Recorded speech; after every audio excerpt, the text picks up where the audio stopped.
Ladakh bike राईडचा 18वा दिवस आहे आणि आम्ही आता सध्या कुठे आहे बे? हे निघालो रे हंडरमध्ये आहे आणि हे कष्ट घेत आहेत कशासाठी? पावडर निघाला म्हणून. अरे थंडीत कोण बघणार आहे आता? आमचं आम्हाला बघायला होईना तोंड. आणि व्ह्यू बघू शकता.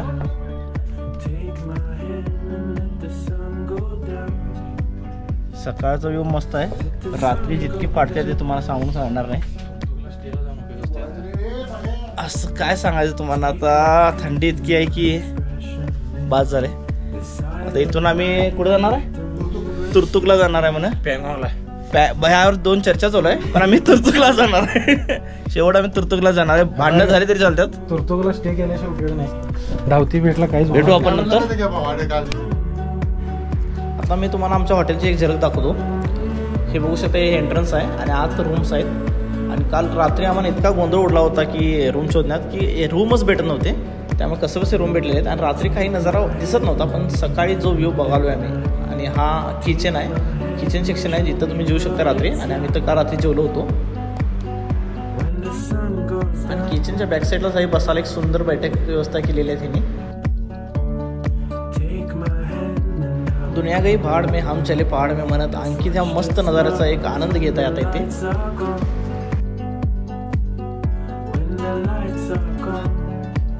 फायनली खूप गहन चर्चा झाल्यानंतर डिसाईड झाले की आम्ही आता तुर्तुकला जाणार आहे. पॅनगॉंगला नंतर जाणार आहे उद्या. सो आता मी सामान लोडिंग करून परत आम्ही आता पुढच्या प्रवासाला निघत आहे.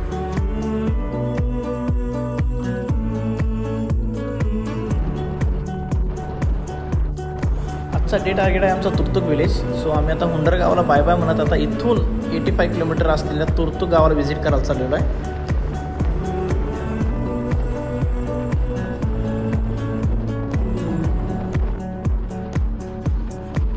रस्ता इतका सुंदर आहे की रस्त्याला तोड नाही. निसर्ग इतकं सुंदर आहे की निसर्गाची तुलना करता येणार नाही. आणि अशा सुंदर प्रवासात जर तुमचे जिगरी यार सोबत असतील तर प्रवास एक नंबर होतं. आणि आमचा सध्या तरी चालू आहे. बघायला गेलं तर लडाखमध्ये 60% इंडियन आर्मी बघायला मिळेल तुम्हाला as compare to local citizen. कारण का इथे इंडियन आर्मी भरपूर प्रमाणात आहेत आणि खास करून हा एरिया बॉर्डर एरिया लागतो. त्यामुळे इथे इंडियन आर्मीचे प्रमाण जास्त आहे.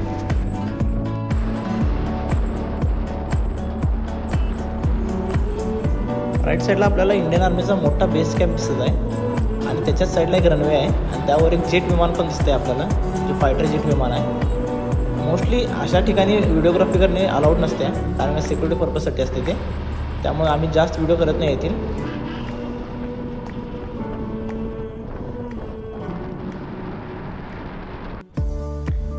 जे इम्पॉसिबल आहे तेच काम करण्यात बिहारवाले बिलीव्ह करतात वाटतं. कारण का तुम्ही बघू शकता जिथे रस्ता बनवणं कठीण आहे त्या ठिकाणी याने रस्ता बनवून 2 गावांना जोडण्याचे काम केलेले आहे.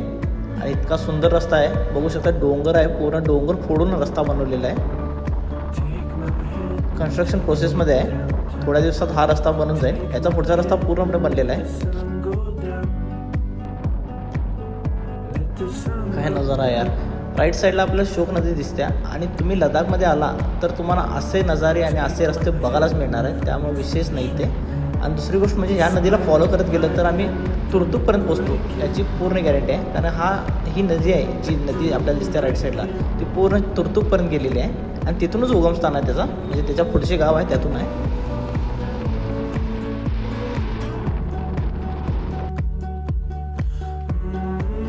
चीन आणि पाकिस्तान यांची बॉर्डर जवळपास असल्यामुळे जागोजागी आपल्याला इंडियन आर्मीचे चेकपोस्ट बघायला मिळणारच आहेत आणि तिथे एंट्री करून आपल्याला पुढे जायला लागणार आहे. आणि ते आपल्या सिक्युरिटी पर्पजसाठीच आहेत कारण आपल्या सुरक्षेसाठीच त्यांनी इथे थांबलेले आहेत.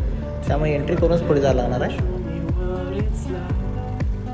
पुढे 2 किलोमीटर आपल्याला शोक वॉर मेमोरियल बघायला मिळणार आहे. जाता आता भेट देऊनच जाणार आम्ही तिथे.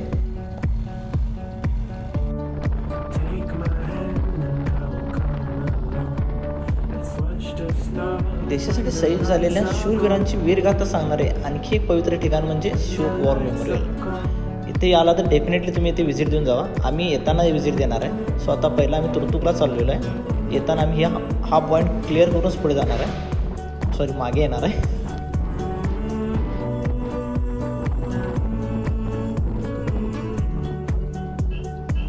लडाखला आला म्हणजे तुम्हाला डेंजरस रोड तर बघायला मिळणार आहे पण मनाला भुरळ घालणारी निसर्गाची जी सुंदरता आहे ती तुम्हाला जगण्याची आशा किंवा उमेद वाढवून ठेवते.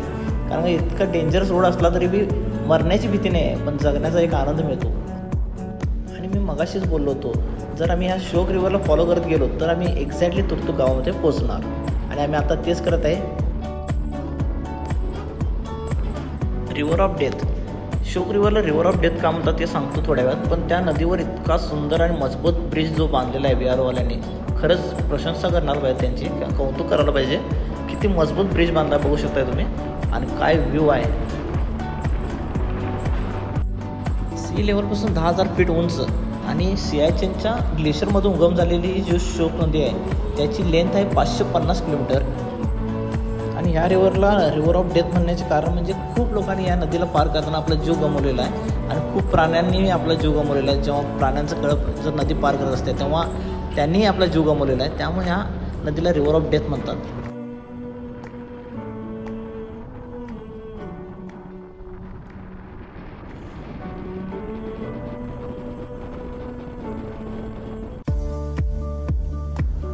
तुर्तुकपर्यंत जाऊ तोपर्यंत आपल्याला अशी छोटी मोठी गाव भरपूर बघायला मिळतात, आणि येथे होमस्टे चांगल्या पद्धतीने किंवा चांगली सुविधा आहे त्या होमस्टेची. तुर्तुकमध्ये पण आहे, पण पूर्ण नुब्रा व्हॅलीमध्ये तुम्हाला रात्री 6 ते 11 लाईट बघायला मिळणार आहे. सो मोबाईल किंवा गोप्रो किंवा कॅमेरा असेल तर एक्स्ट्रा बॅकअपला तुम्ही बॅटरी कॅरी करू शकता आणि घेऊनच जा, कारण का इकडे एखादा लाईट गेली तर परत लवकर भेटत नाही. त्यामुळे कॉन्टॅक्ट करायला किंवा व्हिडिओ शूट करायला तुम्हाला ते गरजेचे असते.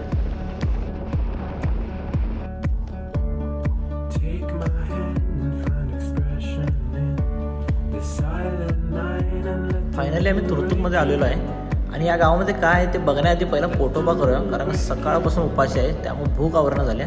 सो इथे दिसलेल्या बेकरीमध्ये आम्ही पहिला पेस्ट्री घेतलेली आहे, कारण जेवण वगैरे खाण्यात काही अर्थ नाही आहे. सो पेस्ट्री आणि केक खाऊन आम्ही आता पोट भरून घेत आहे. पोटपूजा तर झालेली आहे, आणि पुढे काय करायचं यावर गहन चर्चा करत बसलेले आमचे टीम मेंबर आहेत. कुणालाही काही माहीत नाही, पण बकासुरानं खाऊन आत्ता जरा पोटाला आधार भेटलेला आहे. रस्ता दिसतोय तिकडं आम्ही चाललेलो आहे. कुठे चाललो आहे, काय चाललो आहे, काय करायचं आहे काही माहीत नाही. अक्षय आम्हाला काही सांगणं झालं आहे आणि आम्ही काय विचारणं झालो आहे त्याला, पण फील घेत चाललेलो आहे. रस्त्याचा नजारा तर जबरदस्त आहे, आणि कुठे वर चालू आहे डोंगरात काही माहीत नाही. आय थिंक बर्फ घेऊन आम्हाला घरला जायला लावणार आहे अक्षय. आता पूर्वजांनी सांगितलेलं ते बरोबर आहे, कारण दुसऱ्याच्या खांद्यावर बंदूक ठेवली तर आपल्याला काही बघायला मिळणार नाही. सो स्वतः पण जरा स्टडी करायला हवी या गोष्टीची. म्हणून आम्ही आता दरबदर फिरत आहे. कुठे चालू आहे काहीच कल्पना नाही. काय करायला आपण तुर्तुकला काय आहे, कुठलं गाव तुर्तुकला काय करायला आपण उन्हाळा घ्यायला शेकायला आलोय, बॉडी शेकायला आलोय, गरम व्हायला आलोय, थंडीत गरम व्हायला आलोय.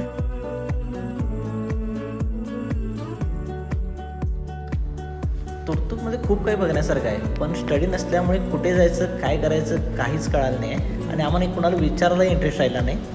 त्यामुळे आम्ही फक्त इथं ऊन खायला आलो, कारण 4-5 दिवस झाले गेले. 4-5 दिवस आम्ही थंडीनं कुडकुडून मरत होतो. त्यामुळे आता गरम ऊन खाल्लेलं आहे, कारण इथं टेम्परेचर +17 आहे. त्यामुळं गरम व्हाली पूर्ण, आणि बॉडी जरा गरम झालेली आहे. आणि हा ब्रिज बघू शकताय, ग्लेशियरपासून बनलेलं सुंदर नदीवर त्याहून सुंदर बांधलेला हा ब्रिज आहे. आणि त्याच ब्रिजवर मी शूटिंग करत आहे, व्हिडिओ शूट करत आहे. काय नजारा आहे जबरदस्त. म्हणजे हे व्ह्यू बघायला तरी तुर्तुकला तुम्ही येऊ शकता. मगाशी आपण ज्या ब्रिजवर होतो त्याच्या राईट साईडला हा मोठा ब्रिज आहे, आणि याच्या त्या साईडला खूप सारे कॅफेस आहेत. सो आम्ही त्या कॅफेला व्हिजिट देणार आहे, आणि थोडंफार जरा खायचा प्रयत्न करणार आहे, आणि कॉफी घेणार आहे. आणि ह्या मोमेंटवर एक रील्स तर बनणार आहे माझ्या इन्स्टा आय डीवर. सो तुम्ही तिथे जाऊन ती रील्स बघू शकताय.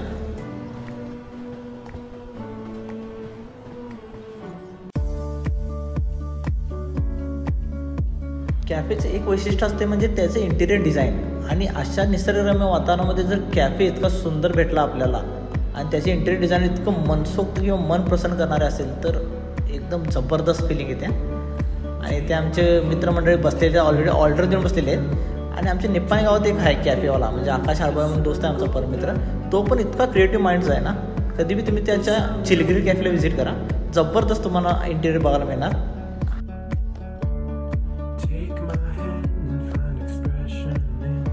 संध्याकाळचे 5:30 वाजलेले आहे आणि मी तुम्हाला सांगितलं होतं की लाईटचा इफेक्ट लई वाईट आहे ते, त्यामुळे आमच्या दोन्ही बॅटरी तुर्तुकमध्ये संपलेल्या होत्या गोप्रोच्या, तो शूटिंग करता आले नाही. आणि आता आम्ही सध्या टी पॉईंटवर आहे, डिस्किटपासून अलीकडचा हा पॉईंट आहे.